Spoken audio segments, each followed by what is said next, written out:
క్రీస్తునందు ప్రియులరా, మీకు శుభములు వందనములు తెలియజేస్తున్నాను. అనుదిన ధ్యానమునకు స్వాగతం. పరమగీతము 2వ అధ్యాయం. ఈ దిన మన ధ్యానాంశం ప్రారంభపు వచనాల్లో పరస్పర పొగడ్తలతో నింపబడిన వచనాలు మనం చూస్తున్నాం.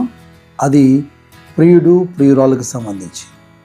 నేను షారోను పొలములో పూయి పుష్పం వంటి దానను, లోయలలో పుట్టు పద్మం వంటి దానను అంటోంది. ప్రియుడు అంటున్నాడు, బలురక్క చెట్లలో వల్లి పద్మం కనబడినట్లు స్త్రీలలో నా ప్రియురాలు కనబడుచున్నది అని. తిరిగి ప్రియురాలు తన ప్రియుని పొగుడుతూ, అడవి వృక్షములలో జల్దరు వృక్షం ఎట్లున్నదో పురుషులలో నా ప్రియుడు అట్లున్నాడు. ఆనందపడితేనై నేను అతని నీడను కూర్చుంటిని, అతని ఫలము నా జీవకు మధురము అంటోంది. క్రైస్తవ లోకానికి పరిచయం అక్కర్లేని ఓ మంచి గీతం. షారోను పొలములో పూసిన పుష్పమా, అగాధ లోయల్లో దాగిన పద్మమా, ప్రియ సంఘమా ప్రియ సంఘమా అన్న పాట విన్నారు కదూ. అవును, ఇక్కడ మాట్లాడుతున్నది ప్రియ సంఘమే. యెషయా గ్రంథము 35వ అధ్యాయంలో మొదటి 2 వచనాల్లో కనబడే ప్రవచనాత్మకమైన మాటలు. అరణ్యమును ఎండిన భూమియు సంతోషించును, అడవి ఉల్లసించి కస్తూరి పుష్పం వలె పోయిను. అది బహుగా పూయిచు ఉల్లసించి సంగీతములు పాడును.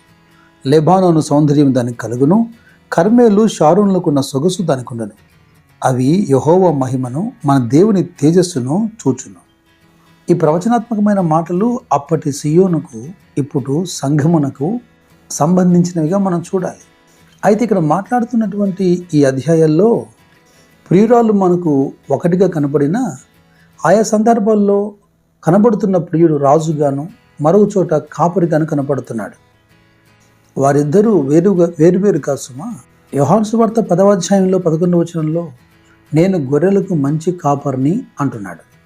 కాపరి తన గొర్రెల కొరకు ప్రాణం పెడుతుంది అని. ఇక ప్రకటన గ్రంథం 19వ అధ్యాయం 16వ వచనం అంటుంది, ఆయన రాజులకు రాజు, ప్రభువులకు ప్రభువు అని.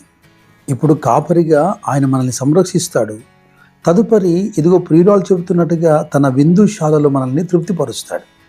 మత్తయి సువార్త 2వ అధ్యాయంలో పరలోక రాజ్యం తన కుమారునికి పెళ్లి విందు చేసిన ఒక రాజును పోలి ఉన్నది అని చెప్పబడినటువంటి ఉదాహరణ మీకు జ్ఞాపకం ఉంది కదూ. ఇక పరమగీతం 2వ అధ్యాయంలో 8వ వచనం చూడండి. ఆలకించుడి, నా ప్రియుని స్వరం వినబడుచున్నది, ఇదిగో అతడు వచ్చుచున్నాడు. గంతులు వేయుచు కొండల మీదను, ఎగసి దాటుచు మెట్టల మీదను అతడు వచ్చుచున్నాడు. చాలా కాలం నుండి ఎదురు చూస్తున్నటువంటి ప్రియురాలు సూలమ్మితి తన ప్రియుని రాకను గుర్తించింది. అవును, అలాగే సంఘము రాబోతున్నటువంటి ప్రియుని స్వరం గుర్తించాలి. ఇదిగో నా ప్రియుని స్వరం వినబడుతుంది, ఆలకించుడి అని చెప్పిన తర్వాత కొన్ని సీజన్స్ ఇక్కడ మనకు కనబడుతున్నాయి. 11, 12 వచనాలు చూడండి. నా ప్రియురాల సుందరవతి లెమ్ము రమ్ము, చలికాలం గడిచిపోయెను, వర్షకాలము తీరిపోయెను, వర్షమిక రాదు, దేశమంతటా పువ్వులు పూసి ఉన్నవి, పిట్టలు కోలాహలం చేయు కాలం వచ్చెను, పావుర స్వరం మన దేశంలో వినబడుచున్నది, అంజూరపు కాయలు పక్వమగుచున్నవి, ద్రాక్ష చెట్లు పూతపట్టి సువాసన ఇచ్చుచున్నవి. నా ప్రియురాల సుందరవతి లెమ్ము రమ్ము అంటున్నాడు. ఈ వచనాలన్నీ చదువుతున్నప్పుడు నాకైతే రాకడ ధ్వని స్పష్టముగా వినబడుతుంది ఈ వచనాల్లో. అవును, క్రీస్తు యొక్క మొదటి రాకడ గతించిపోయింది. ఆయన మరణ పునరుత్థానాలు కూడా జరిగిపోయాయి. ఇప్పుడైతే ఇక అంజూరపు చెట్లు, ద్రాక్ష చెట్లు ఫలించే సమయం. తన శిష్యులు తనను రాకడ సమయం ఎప్పుడు అని అడుగుతున్నప్పుడు అనేక సూచనలు, ఉదాహరణలు చెబుతూ మత్తయి సువార్త 24వ అధ్యాయంలో 32వ వచనంలో ప్రభు చెబుతున్నారు, అంజూరపు చెట్టును చూచి ఒక ఉపమానం నేర్చుకోనండి. అంజూరపు కొమ్మ లేతదై చిగురించినప్పుడు వసంతకాలం ఇంకా సమీపముగా ఉన్నదని మీకు తెలియను.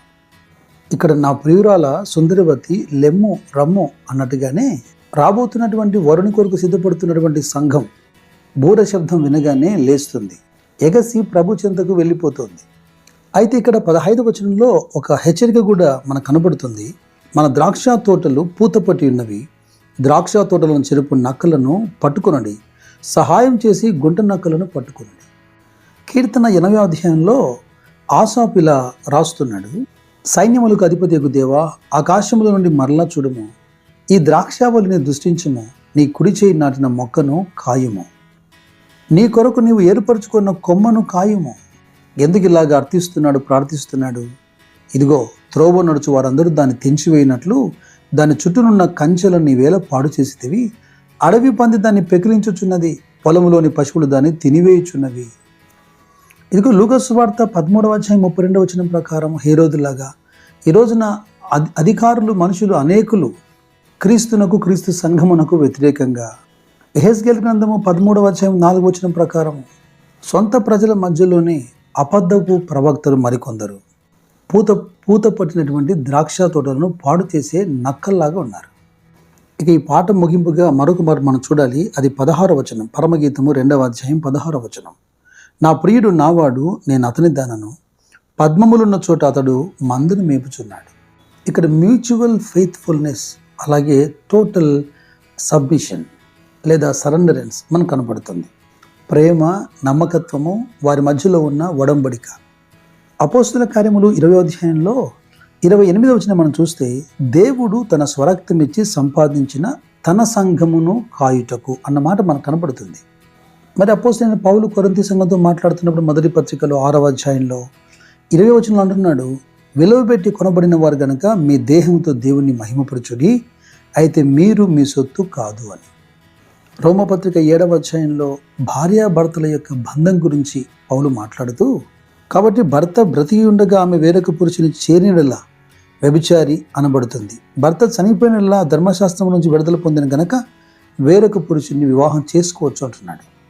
క్రీస్తు స్వరక్తమిచ్చి సంపాదించినటువంటి సంఘం క్రీస్తు సజీవుడిగా ఉండగా లోకం అనేటువంటి వేరొక పురుషుని చేరదగునా? అవును, సంఘం ఇలా చెప్పాలి, నా ప్రియుడు నావాడు, నేను అతని దానను. ఇదిగో అతడు వచ్చుచున్నాడు, ఇదిగో అతడు వచ్చుచున్నాడు. కృప మీకు తోడైనుగాక. God bless you.